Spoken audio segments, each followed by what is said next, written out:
Bonjour à tous, au menu de ce mercredi, l'Aventador Roadster aux États-Unis et les GTI Peugeot d'hier et aujourd'hui. Dans une vidéo, avance la retour sur le palmarès du Festival Automobile 2013.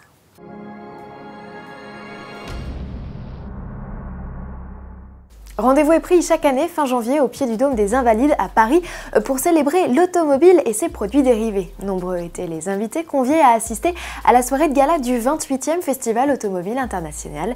Et tradition oblige, c'est au milieu des concept cars et autres voitures d'exception que les convives, parmi lesquels Stéphane Peteroncel, Jackie X, Palme d'Or de cette édition, ou encore Claude Brasseur, ont découvert le palmarès 2013. Un hit parade concocté par un jury d'initiés dont le président d'honneur était cette année le pilote de rallye Harry Vatanen. Ouvrons tout de suite le chapitre voiture de rêve avec le grand prix de la plus belle supercar de l'année. Le titre a été attribué à une anglaise, l'Aston Martin Vanquish. Elle succède à la Mercedes SLS Roadster.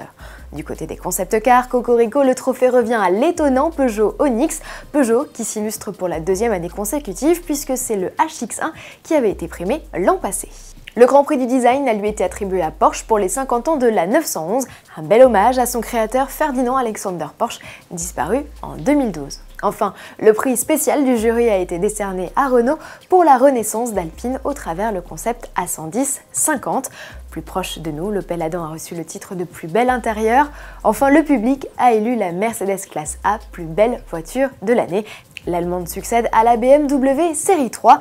Des modèles à venir admirer jusqu'au 3 février à l'occasion de l'exposition de concept car dont nous vous parlerons plus longuement dans notre JT du 1er février, une édition à ne pas manquer. C'est sous le soleil de Miami que Lamborghini a choisi de révéler au public américain son Aventador Roadster, un décor on ne peut mieux trouver pour profiter pleinement du cabriolet.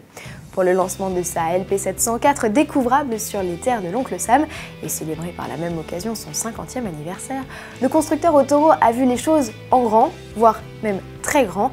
Lamborghini a donné le coup d'envoi de 10 jours de festivités le 28 janvier dernier. Lors de cette première journée, le constructeur a organisé une spectaculaire parade de 50 de ses modèles avant de rejoindre le tarmac de l'aéroport de Miami. Rien de mieux qu'une piste de décollage fermée pour l'occasion pour démontrer les performances de l'Aventador Roadster. Cette dernière a d'ailleurs atteint les 338 km/h, un record pour la piste de Miami.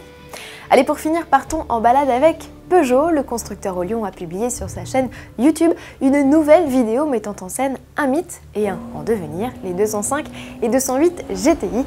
Dans ce clip hommage à cette griffe d'exception, le constructeur met en parallèle un film publicitaire d'hier et d'aujourd'hui. Un clin d'œil sympathique à la bombinette de 200 chevaux et sa légendaire aînée. La 205 GTI et sa déclinaison plus classique seront à l'honneur dès le 6 février prochain au salon de la voiture ancienne, Rétromobile, puisque cette dernière souffle en 2013 ses 30 bougies. Elle sera également à l'honneur du prochain numéro d'Auto Plus Classique en kiosque vendredi 1er février. À demain.